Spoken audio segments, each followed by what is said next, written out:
Coming up next on the Passion Struck podcast. I definitely think there's a very important role for negative experiences. Sometimes people sort of act as if you're thinking about how to be happier, that your aim is to have a perfectly happy life where you're at a 10 on the 1 to 10 scale, 24 hours a day, 7 days a week. That is not possible. And that would not even be a good life, because obviously there are many times when we want to feel sorrow and grief and regret and guilt and righteous indignation and a whole host of negative emotions. Negative emotions are very important because they are like the big flashing warning sign that something needs to change.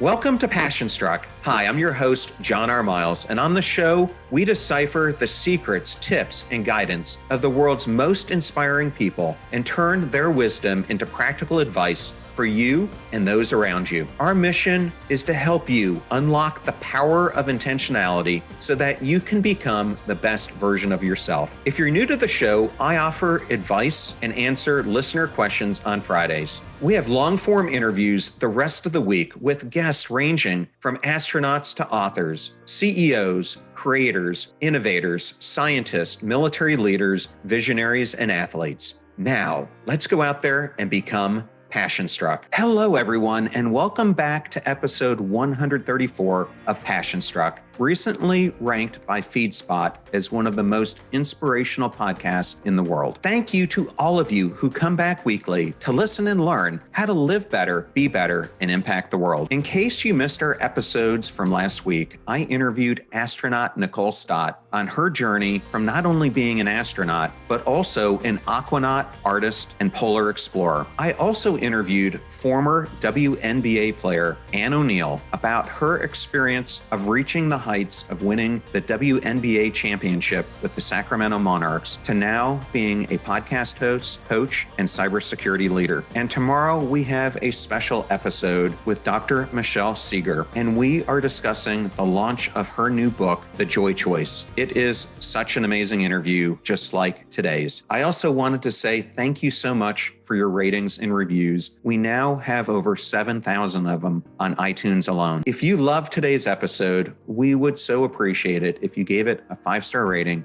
and sharing it with your friends and family members. I know we and our guests also love to hear comments from listeners about our episodes. Now, let's talk about today's guest, who really needs no introduction at all, Gretchen Rubin. Gretchen is one of today's most influential and thought-provoking observers of happiness and human nature. She's known for her ability to distill and convey complex ideas with humor and clarity in a way that is so accessible for a wide audience. She's the author of many different books, including the blockbuster New York Times bestsellers, The Happiness Project, The 4 Tendencies, and Better Than Before. She has just an enormous readership, both online and in print, and her books have sold over 3.5 million copies worldwide in more than 30 different languages. On her podcast, Happiness with Gretchen Rubin, she discusses happiness and good habits with her sister, Elizabeth Craft. And in today's interview, we discuss her life lessons from clerking for the Supreme Court, how during that clerkship, she realized that being an attorney was not her life goal, and instead it was to become an author, how the study of human nature became her life's purpose, and her suggestions on the keys to knowing oneself, the key difference between happiness and being happy, her views on how negative or peak experiences influence our happiness, the importance of decluttering our lives,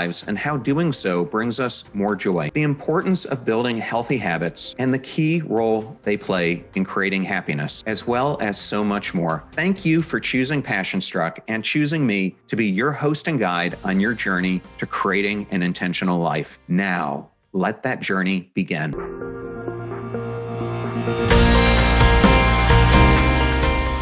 So ecstatic to welcome Gretchen Rubin to the Passion Struck podcast. Welcome, Gretchen. I'm so happy to be talking to you. Thanks for having me.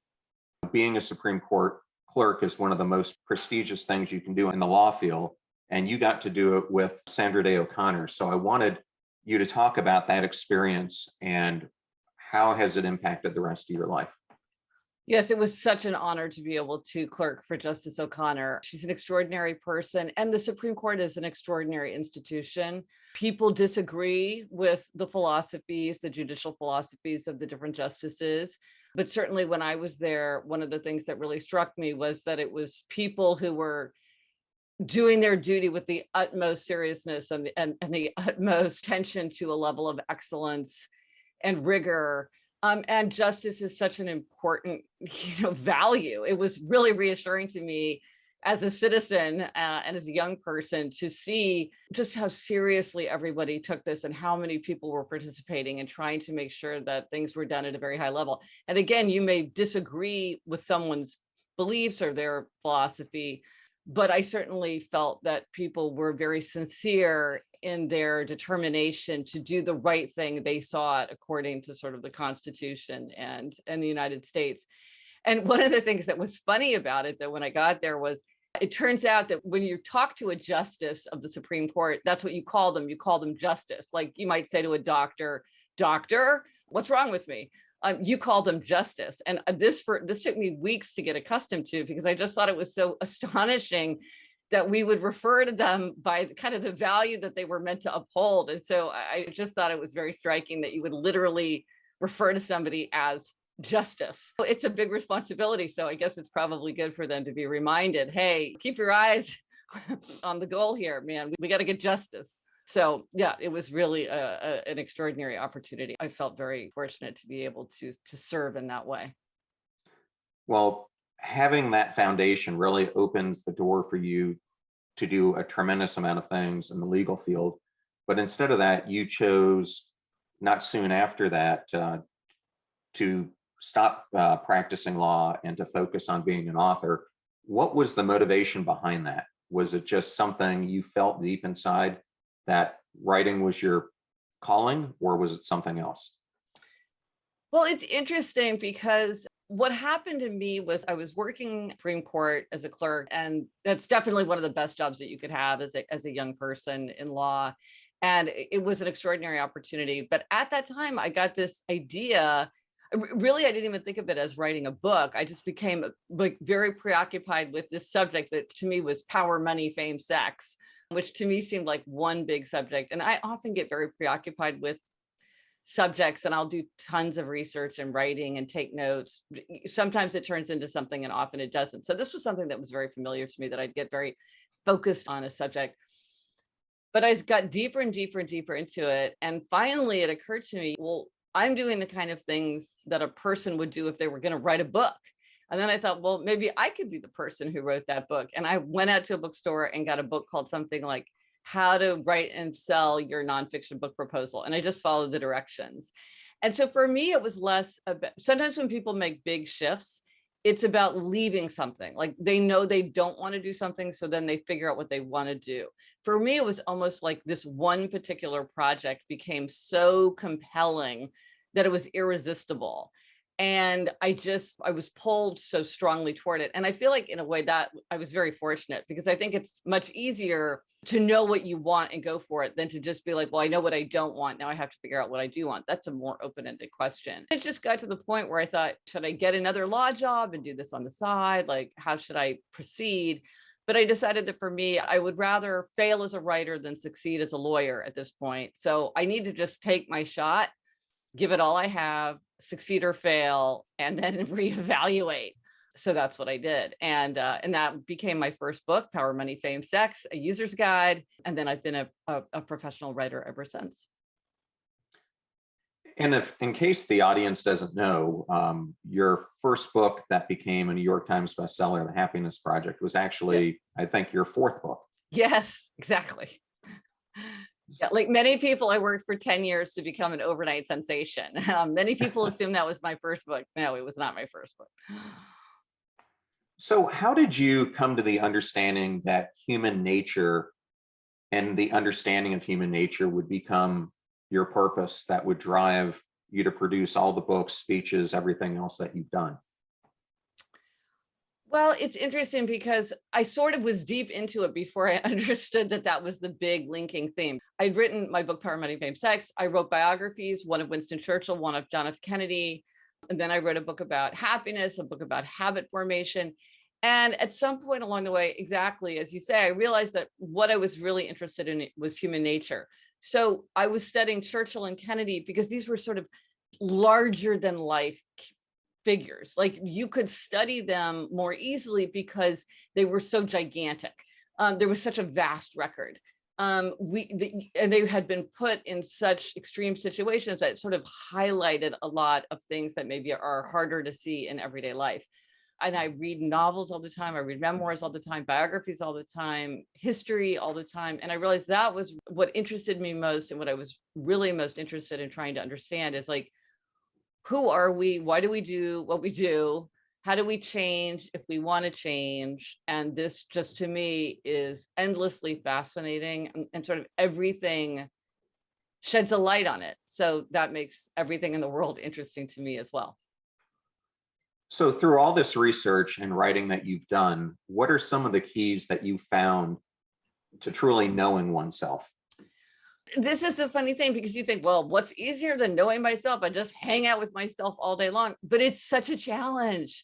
To know ourselves is the great challenge of our lives. I think one of the things to remember, and this is something that it took me a while to realize, every year that passes, I'm more struck by how true it is, that there is no magic one size fits all solution. We each have to decide for ourselves. We all have our own temperament, our own values, our own interests, our own nature. We really have to decide for ourselves, like, what is going to make me happier? What's going to work for me? And I think it can be really hard to know ourselves because it's very easy to get distracted by what other people want us to be, or what we wish we were, or what we assume we are, because we assume everybody's a certain way. And we kind of don't even notice that we're not that way. And so I have developed I've got a bazillion questions, but there's some questions that I think are particularly intriguing in helping us to know ourselves. One is, what do you lie about? Because when we lie, often it's because our life doesn't reflect our values. So a friend of mine lied about how often he rode his bike to work. Now, there's no rule saying that you have to ride your bike to work. And he was lying about it because he had this idea of how he wanted to behave, but he wasn't really doing it. So his lie showed that, well, he really thinks it would be valuable to bike to work more often. And one way or the other, stop lying about it. Another interesting question is to say, whom do you envy? Envy is a very uncomfortable emotion. Often we don't even like to admit to ourselves that we're feeling envy. But when somebody has something that we wish we had, we experience envy. And that can be very helpful, because if you think, oh, I'm really envious of my sister who travels all the time, well, that tells me maybe I wish that I could travel more. And maybe I haven't admitted that to myself. And another question is a more fun question. And this is the question of, what did you do for fun when you were 10 years old? Because many adults have kind of lost track of what they find fun. They're so focused on work, or they're so focused on like, what's fun for the whole family, that they lose touch with what's actually fun for them. A lot of times what you did for fun when you were 10, whether that's wandering through a park with your dog, or making things with your hands, or making up songs on the guitar, or writing limericks, whatever you did for fun when you were 10 years old is probably something you would enjoy as an adult. Are you a morning person or a night person? So many people try to cram themselves into the model of being a morning person, but like 30% of the population is night people. It's mostly a function of genetics and age. And if you're at your most creative and productive later in the day, the idea that you're going to get up at 7 a.m. and work on your PhD thesis or go for a run before work, you're just not setting yourself up for success. You have to think about, well, what's true for you, even for something like, what's your chronotype? So I think thinking about knowing ourselves is absolutely essential if we want to create a happier lives for ourselves. I think you're definitely right with all of that. And those are some great questions to ask yourself. I especially like the one about going back to when you're 9, 10, 11 years old, and really what makes you feel most alive as you get further in life. If you refer back to it, is probably somewhere close to where your passion should be for what you're doing. Yes, exactly. So that begs the question, what is the difference between happiness and being happier? Well, as you pointed out, I started my career in law, and we spent an entire semester arguing about the definition of contract. And happiness is an even more elusive concept. There are like 15, 17 academic definitions of happiness. So I never try to define happiness, because for some people it's joy or peace or contentment or fulfillment or satisfaction, bliss, peace. So it's sort of like, okay, whatever is happiness for you, we don't have to agree, but we have a sense of what it is. And I think that it's much easier to think about being happier. So if you think, well, if I did this in a week, in a month, in a year, would I be happier? I think that's much clearer for people to understand than to think like, well, will this help me achieve happiness? Because it's like, what does that even mean? How do you get there? How do you stay there? But being happier, it's more about a process. It's more about moving in a direction. And like my podcast is called Happier with Gretchen Rubin, because I really think we should think about like, well, how could we be happier?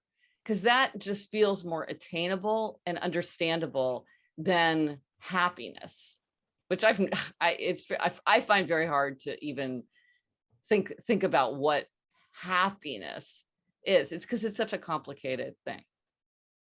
I really love the podcast, and I think it's special that you do it with your younger sister. Yeah. It's something I might contemplate with one of my siblings. Oh, it's so fun. But I saw on the show that you have episodes like that, and then you also have something called Little Happiness. And if the listener hasn't had a chance to check out your podcast, which I highly encourage they do, what's the difference between the two formats? So Happier with Gretchen Rubin is a weekly show. As you said, I do it with my sister, Elizabeth, who's a TV showrunner in Hollywood. And we talk about very practical ideas about how to be happier, try this at home, suggestions, happiness hacks. We have interviews sometimes. So that's very practical. And that's like a 30-40 minute show. A Little Happier is, and that's on Wednesday. A Little Happier is every Monday. And that's like a 2 to 4 minute episode. That's just me. And in it, I tell a story about something related to happiness. So, and some of these fall into like themes because they're related to my preoccupations. So one of my preoccupations is, would people know the right thing to say? I think so often we just want so badly to know what to say. And I love an example where someone finds just the right words. And so if I come across a great example, like I'll tell a little story about that. Or maybe I read a passage in a book that's really striking to me because it makes some point. So these are stories that are kind of teaching stories because they are making a point about how we can be happier in sort of a compact story. It's kind of my version of Aesop's fables, I guess, except it's people talking, not animals. But they have sort of a message, I would say, a happiness point to them. And they're short, very short. Yeah, I got to listen to a few of them, and I really like the format and the way you use it. In fact, it's something I might adopt here on this podcast as well. Good.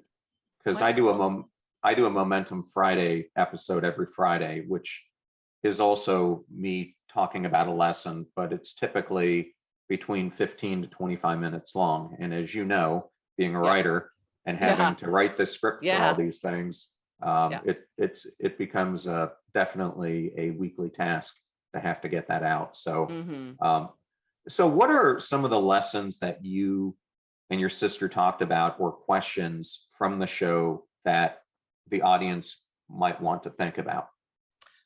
Well, one thing that we noticed, and I wrote a book called Better Than Before about habit formation. So I was talking to people all the time about how they felt about New Year's resolutions. And what I found is that many people do not like New Year's resolutions. Either they feel trapped by New Year's resolutions, so they don't like to make them, or they feel discouraged about New Year's resolutions because they've made them and broken them in the past, or they're like, why would I keep a New Year's resolution? That seems arbitrary. So one thing that my sister Elizabeth and I came up with as a way to help people achieve aims, set intentions, which I know is something that you're very focused on, but maybe in a way that felt more playful or more flexible than the New Year's resolution, is to do like a 22 for 22 list. So every year this updates. So next year it'll be 23 for 2023. So you make a list of 22 things that you want to do. Now they could be, you can use the list any way you want. You could have it be all 22 pleasant or fun things if you need accountability to even get yourself to do things you want to do. You could have a mix of like stretch aims and then like fun things. So you might have 11 things that are more challenging, and then 11 things that are more fun, like, go to 22 ice cream stores or something.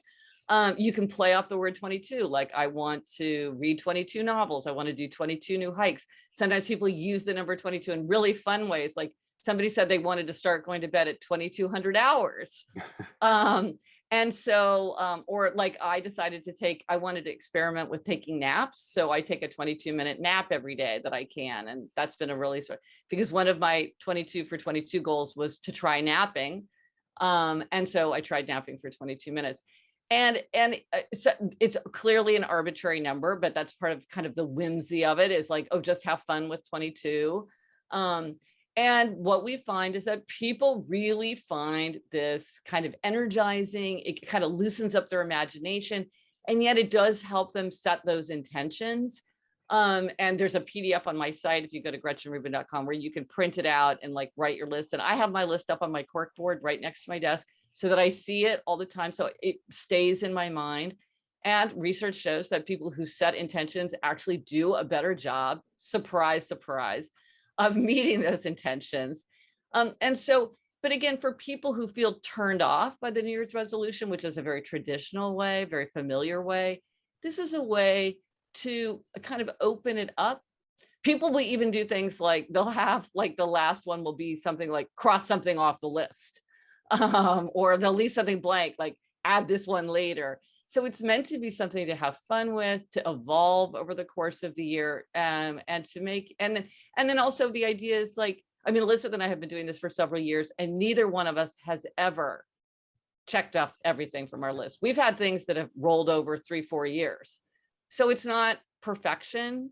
It's about getting happier, making progress.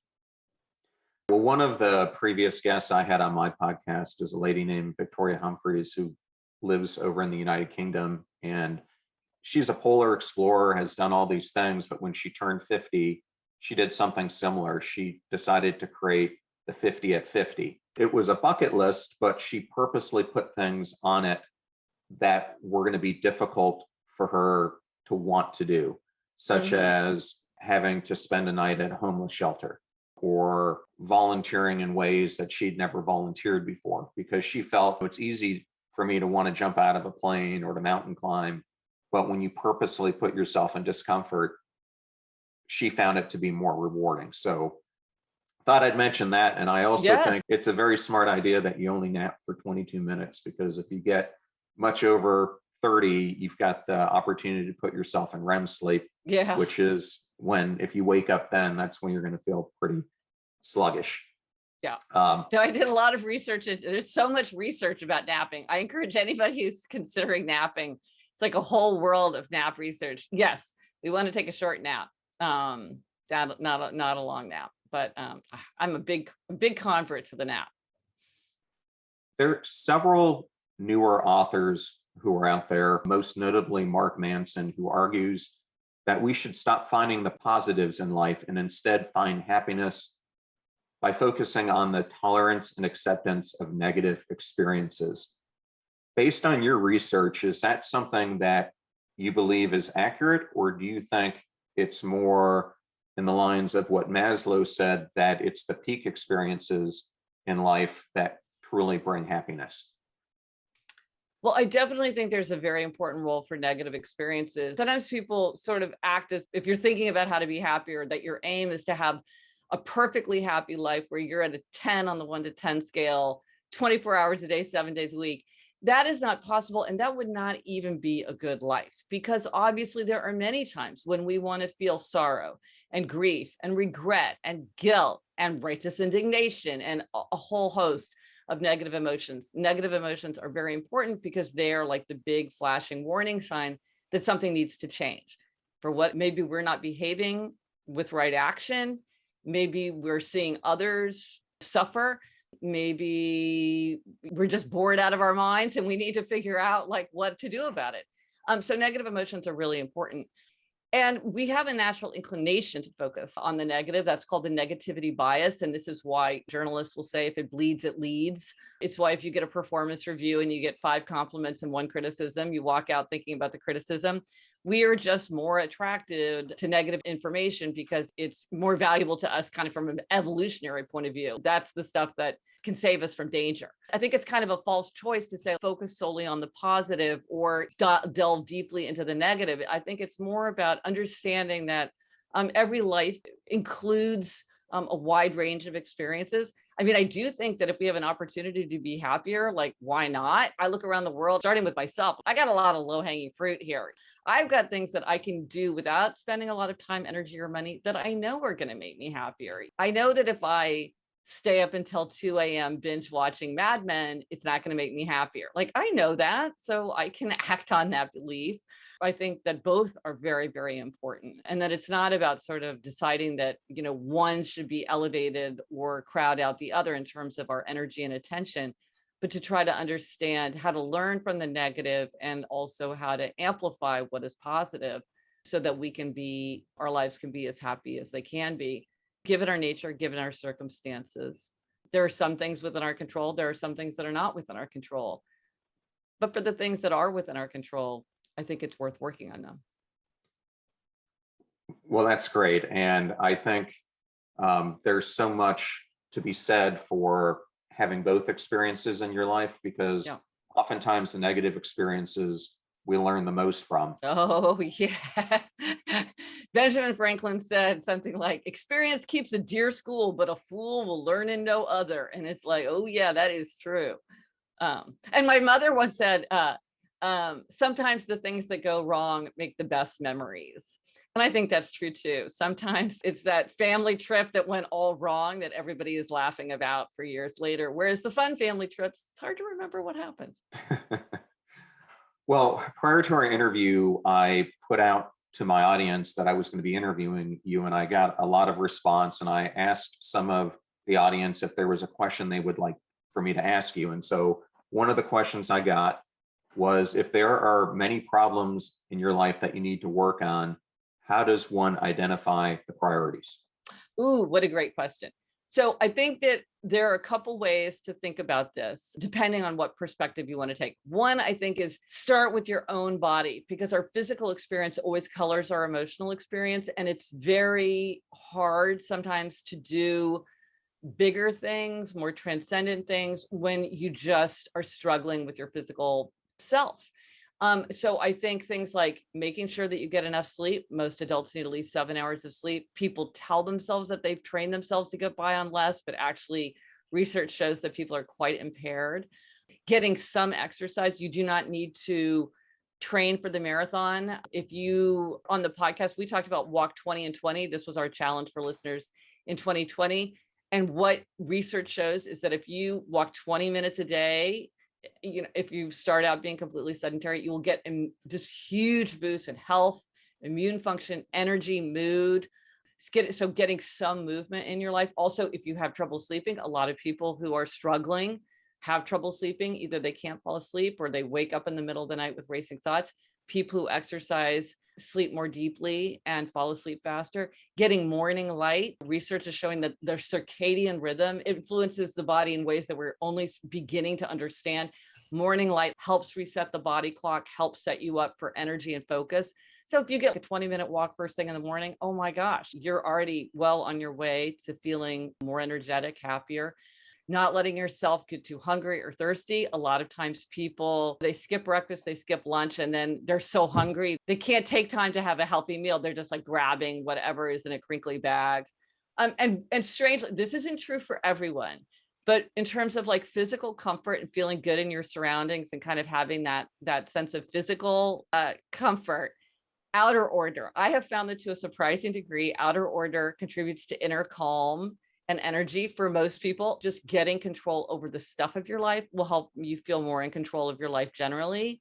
So if you're wondering where to start, just like with these very basic things might give you a boost in energy and kind of a feeling of self-mastery that then could make it easier to do other things. And what I would say the other thing to think about is relationships. Relationships are a key to happiness. When researchers study people who are happier, they see that we have to have enduring bonds with other people. We need to be able to confide. We need to be able to feel like we belong. We need to be able to get support. And just as important, we need to give support.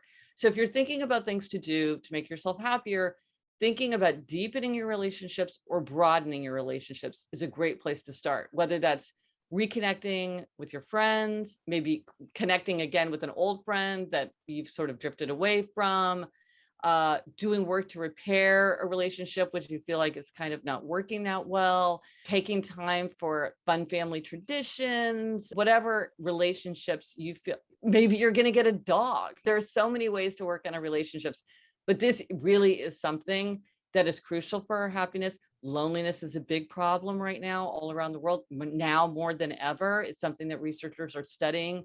It has terrible health consequences for us, and terrible happiness consequences.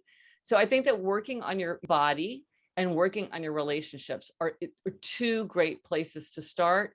Once those are you're in a better place with those, then I think it starts to feel easier to work on other things that you might also have as priorities, but you have to start somewhere. So I would start with those two areas. I think that's great advice. One of my favorite chapters out of the Happiness Project was chapter 2, where you talk about love. And I recently finished the book Transcend. If you haven't heard of it, it's basically a new take of applying Maslow's hierarchy to modern life. The author really goes into the importance of love and how it's misstated, that importance through our life. And he talks about be love and de-love, etc. But I thought your chapter on making your marriage as solid as it could be, from that, your friendships formed, your outings formed, everything else was a really good introspection. I also like your message about doing that walk first thing in the morning. One of the most transformational books I've read was 5 a.m. Club by Robin Sharma. And in that, he puts out that one of the first things you should do when you wake up is exercise. So since I have adopted that, I can tell you, I get right out of bed at 5 a.m. and the first thing I do is walk my dog. And it totally changes your perspective of the day and how you feel and the energy that you have. So I think those are some great points. It's interesting about the dog because research shows that people who have dogs, that pets make us happier, and it also makes us healthier. And people who have dogs tend to get more exercise than people who don't have dogs, even people who go to the gym. Because if you have a dog, I mean, that's exactly what I do. My husband and I, we take our dog for a walk first thing, and it's a really great, you get out in the weather, like it's a nice way to start today. I agree. In the Happiness Project, you say that you didn't want to reject your life. You wanted to change your life without changing your life. Can you explain that? I think people love stories of like massive transformation, and I certainly love those stories too. People who sort of go on a huge adventure, but I am not a very adventurous person. Also, I had a lot of responsibility. I really couldn't go on a big adventure, even if I wanted to. And I didn't want to. I really loved my life, and I just wanted to find more happiness within my life. And I think one of the things when I started my Happiness Project that was an aim was I wanted to have more appreciation for what I already had, because I felt like so often it's so easy to take our lives for granted. And I had all the elements of a happy life. I was not a person who was starting from a place of deep sadness or kind of chaos. I was pretty happy, and I just felt like I wanted to live up to that. I wanted to appreciate that within the bounds of my ordinary day. And I think in that way, I think I'm like a lot of people. I think a lot of people are pretty happy with their lives, but they see that there are things that they can do to make themselves happier, and not things that take a lot of time, energy, or money, but things that they can incorporate in their ordinary day to live up to their values for themselves, contribute to the world, make themselves happier within normal life, within ordinary life, I should say, whatever your ordinary life is for you. Of course, we all have very, very different ordinary lives. But I think the idea that the only way you could have a big transformation is by doing something very dramatic, I don't think that's true. I think we can have big transformation that's not that dramatic, except within. And better than before, you decided to write a book on habits. And if the audience hasn't seen your YouTube video explaining this, I would highly encourage them to check it out, and I'll put it in the show notes. Oh, good. Why do you think the role of habit formation is so important in creating happiness? And how do you achieve the self-discipline to work on those habits? That's the $1 million question. I became interested in habits because when you talk about happiness, sometimes people don't know what would make them happier, but sometimes they know perfectly well what would make them happier. They know they would be happier if they read more instead of doom scrolling, or they know they would be happier if they got more sleep, or they know they'd be happier if they spent more time with their friends, or if they ate more healthfully. So they know what would make them happier, but they're not doing it. So that leads us to the problem of habit formation. Sometimes people want to do a one-time thing like clean out the basement, take a trivial example. But often when people want to build their happiness, what they really want to do is have a habit. They want to exercise regularly, indefinitely. They want to eat healthfully forever. They want to read more consistently. So really this leads you to the issue of how people make and break habits. And what I found was that there are 21 strategies that we can use to make or break our habits. And what's funny is people will sometimes be like, oh, that's too many. Give me the big three, or give me the one that's the best. I'm like, well, there is, it's like that. And I always say, well, what's the best way to cook an egg? It's like, well, it depends on how you like your eggs. Maybe you don't even like eggs. And it's like, what's the best way to change a habit? I'm like, well, it just depends on you, because some of these strategies work really well for some people, but are actually counterproductive for other people. Some of them are available to us at some times in our lives, but not at other times in our lives. Some are pretty universal and work for just about everybody. And so you really have to understand yourself and what works for you, and kind of think about all your options, because it's good that there's so many to try, because that means that for all of us, we have a big bunch that we can apply. But what I did find was that it's very important to choose the strategies that work for you, because some of these strategies really do not work for other people. And if you pick the wrong strategy, you're sort of setting yourself up not to succeed, not because there's anything wrong with you, not because you don't have willpower, not because you're lazy, not because you're not a real grown-up, but because you're setting yourself up in a way that's not right for you.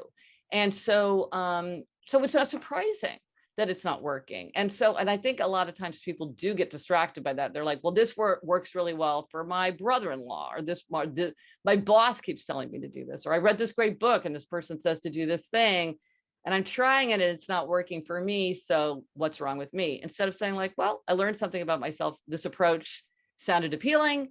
It's not working for me. Now I need to move on to something else. There's a lot of ways to achieve our aims. We just have to figure out what's right for us. What are the two types of expectations we all face, and why are they important? Well, this is a key question. So this is what I found in my study of habits, is that when you look at how people successfully or unsuccessfully face habit, it always comes down to this question of, exactly as you say, expectations. We all face two kinds of expectations: outer expectations and inner expectations. An outer expectation like a work deadline or a request from a friend, and inner expectations like my own desire to keep a New Year's resolution, my own desire to get back into meditation.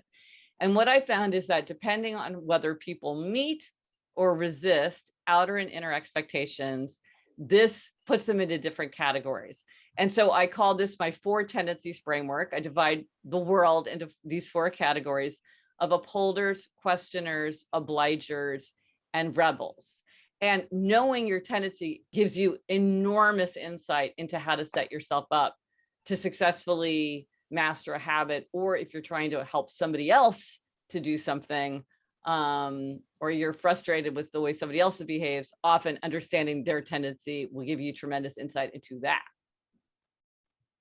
Yeah, so you and I share something in common. We're both upholders. Good, yes. So I'm one of the 3.5 million people who took your test. I would highly encourage anyone out there to do it, because it's a fun, quick test that you can take. And once I started reading the definitions, it started putting a lot of things in perspective to me. Oh, good. What is something, if you're an upholder, that you would do that an obliger or a rebel wouldn't do? And we're the second smallest group, you and I, in the upholder tendency. The biggest tendency is obliger. Maybe I'll briefly explain each of them just so people can kind of have an idea of what they are. So upholders readily meet outer and inner expectation. They meet the work deadline. They keep the New Year's resolution without much fuss. They want to meet others' expectations, but their expectations for themselves are just as important. So their motto is discipline is my freedom. And I can tell that you and I both agree with that. Then there are questioners. Questioners question all expectations. They'll do something if they think it makes sense. They resist anything arbitrary, inefficient, unjustified. They have to know why. They tend to love to customize because they want to make everything like work as efficiently as possible. So they're making everything an inner expectation. If it meets their inner standard, they'll do it no problem. If it fails their inner standard, they will push back. So their motto is, if you convince me why, then I'll comply. Then there are obligers. This is the biggest tendency for both men and women. Obligers readily meet outer expectations, but they struggle to meet inner expectations. So these are the people who never miss a deadline at work, but then they never like break a promise to somebody else, but then they have trouble keeping their promises to themselves. So anytime people talk about this, like, why is it that I can never keep my promises to myself? Why can't I ever make myself a priority? That is obliger. And so the key for obligers is outer accountability. If you want to meet an inner expectation, you have to give yourself a form of outer accountability. So if you want to exercise more, work out with a trainer, take a class, work out with a friend who's annoyed if you don't show up, take your dog for a run, raise money for a charity, think about your duty to be a role model for someone else. There's a million ways to create outer accountability once you know that's what you need. So their motto is, you can count on me, and I'm counting on you to count on me.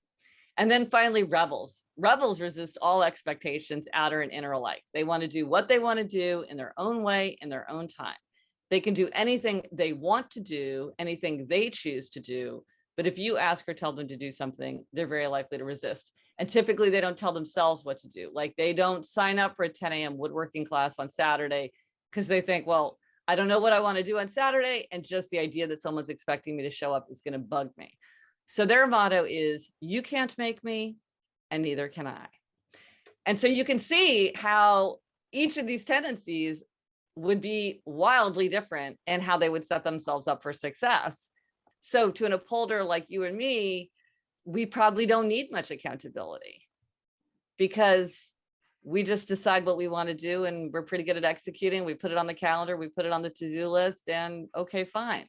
Whereas an obliger really needs that outer accountability. And again, they're the biggest group. Like there's nothing wrong with needing outer accountability. I think sometimes obligers sort of feel like there's some kind of something weak or wrong with needing outer accountability. There's nothing wrong with that. A lot of people need outer accountability. Let's just get you what you need. You don't need to change. Just change the setup. So yeah, knowing the tendencies can make it a lot easier to figure out how to set yourself up for success. Yes, I couldn't agree more. And then in addition to that, you've created something called the Happier app, which yes. I got a chance to play around with. Oh, good. Yeah. So can you tell the audience a little bit about it and how it can help them? Yeah, the Happier app is it's a habit tracking tool. And it starts helping you take the quiz and figure out your tendency. And then it suggests tools. There's a variety of tools that might work better for you. So like, let's say you're a rebel. Well, rebels often, they have to figure out how to keep habits in the way that's right for them. They often like to gamify things. So one of the tools for rebels is the photo log, because that's sort of a playful, fun thing. And so like maybe one day I want to exercise daily. So one day I'm going for a run, and one day I'm going for a bike ride, and one day I'm like going to go to a hike to the top of the hill, and one day I'm doing yoga. I might just take a picture of it each time, just as kind of a fun way to memorialize it and give myself that feeling of accomplishment. But I'm just doing it when I want to. And so it feels more playful, and that is an easier, that's something that would appeal to a rebel more than someone like a questioner. For upholders like you and me, one of the tools that it suggests is the don't break the chain, because upholders tend to like that feeling of like, ooh, I'm crossing something off the list. Like, ooh, I check, done, finished. And like seeing that streak build up. Guilty. Yeah, it's very satisfying. Now, it's not that you can choose any tool you want. And if you're an obliger who feels like, ooh, I feel accountable to my don't break the chain log, and I feel like, ooh, this app is going to notice if I break it, I want to keep it up. Oh, absolutely. Use that for an obliger. So you can always use any tool that you want, but it will use your tendency to try to suggest a tool that, from my experience in talking to people for years about the 4 tendencies, is more likely to be the kind of thing to start you out with a tool that's useful for you. Like, questioners love data, they love tracking, they love information. So there's a 1-sentence journal where they can, like, oh, I'm doing my daily workout and I want to track, like, how do I feel? And was it hard or easy? And, like, do I feel like this was good? That tends to appeal to questioners because they love to gather that data. But again, a questioner might love a photo log. They want to keep, so you can do anything, but it does try to steer you in the right direction to get you started with a helpful tool. Okay, Plus, it has great. things like, it has quotations, it has know yourself better questions. Like, there's a lot of other kind of self-knowledge and setting intentions information there above, beyond the tools, to sort of put you in just to raise in your mind, like, the issues that are related to, like, setting yourself for a happier life. Yes, I think it's a great app. I've enjoyed my time using it already, and it's available great. both Android and on the iPhone. So highly encourage the audience to check it out. Oh, I'm so glad to hear you're enjoying it. I think I work with a brilliant team, and we've been working really, really hard on it. So it's great to hear that you're finding it useful. I do, and I like how you can write in there what your intentions are in each goal. So that's good.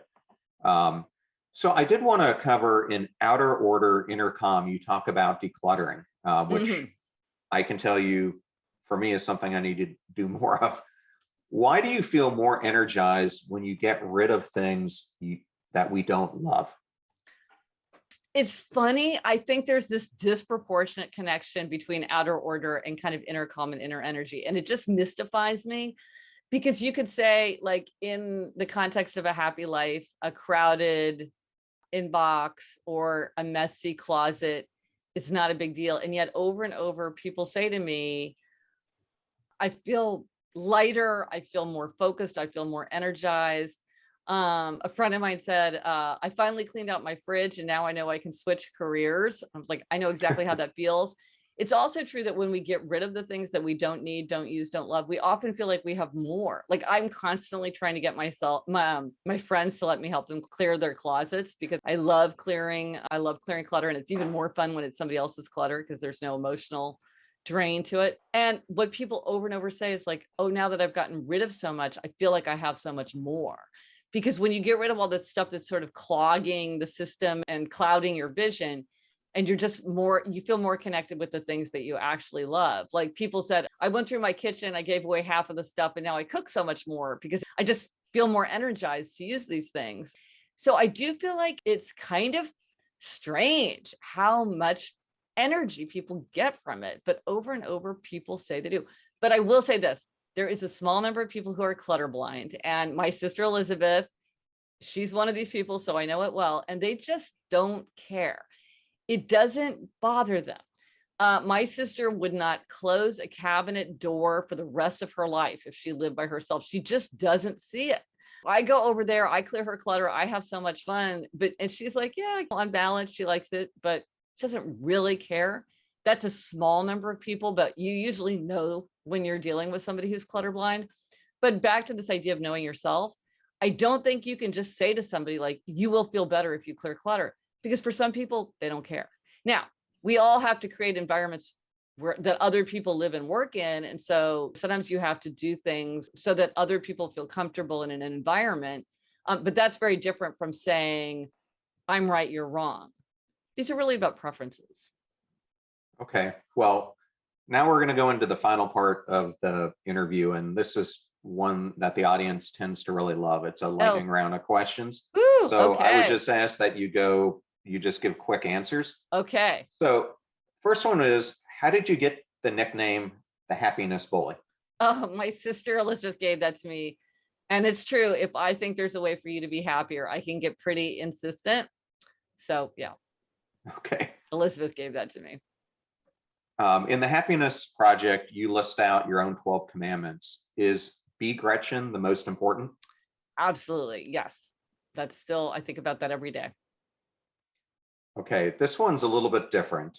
We're talking about doing space exploration and going to the moon and going to Mars. If you got selected by the program to be the first person to step foot on Mars, and you could lay out a rule, a regulation, an anthem, what would it be for that planet? Know thyself. Classic. Okay. Classic. What is the strategy of the lightning bolt? Oh, this is, of all the 21 strategies that you can use to make or break your habit, this is one that sort of is not within your control. It's something that happens to you. It's when you read a book, have a conversation, have a realization, and all of a sudden your habits just change effortlessly. You find out you're pregnant. You find out you're pre-diabetic. Whatever it is, all of a sudden habits can change. And sometimes people don't realize that that's what's happened. And so they don't sort of take steps to keep that habit going. And people are often frustrated because the strategy of lightning bolt is so kind of effortless compared to the other ones, but it's not really something that we can induce. It's something that happens to us from the outside. Okay. And last question, in your book, Happier at Home, each month has a theme like marriage, parenthood, neighborhood, etc. Which one, now that you reflect back on it, do you feel is the most important? Well, maybe the thing that I hadn't thought about enough is neighborhood, is just thinking about really dialing into this idea of the people around you, your community, the values of your community, how to serve your community. That was the first time that I really thought deeply about that. And so that stands out for me in that book. Well, Gretchen, thank you for such an amazing interview. I know the audience is just going to absolutely love this. Thank you again for coming on the show. Oh, well, I feel like we could talk all day. We're interested in so many of the same things. Thank you for having me. It was so fun.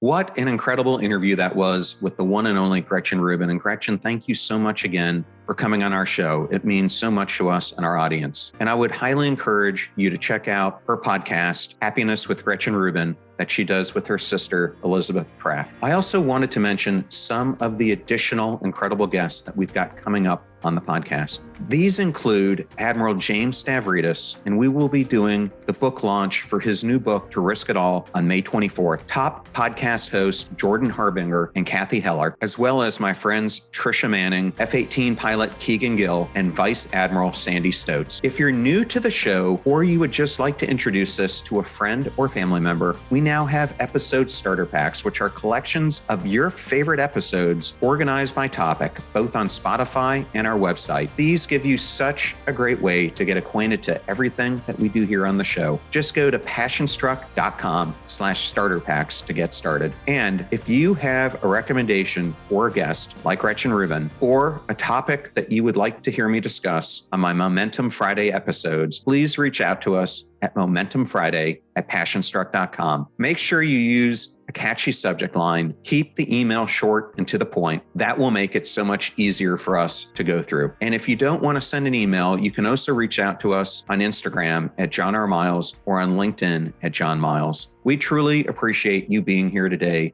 and giving us the ability to have guests like Gretchen Rubin join our show. Thank you so much for your continued support and helping our podcast become one of the most popular in the world. Now, go out there and live life passion-struck. Thank you so much for joining us. The purpose of our show is to make passion go viral.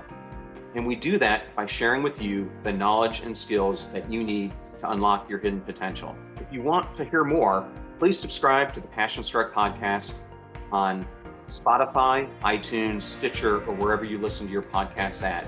And if you absolutely love this episode, we'd appreciate a 5-star rating on iTunes and you sharing it with 3 of your most growth-minded friends so they can post it as well to their social accounts and help us grow our Passion Struck community. If you'd like to learn more about the show and our mission, you can go to passionstruck.com where you can sign up for our newsletter, look at our tools, and also download the show notes for today's episode. Additionally, you can listen to us every Tuesday and Friday for even more inspiring content. And remember, make a choice, work hard, and step into your sharp edges. Thank you again for joining us.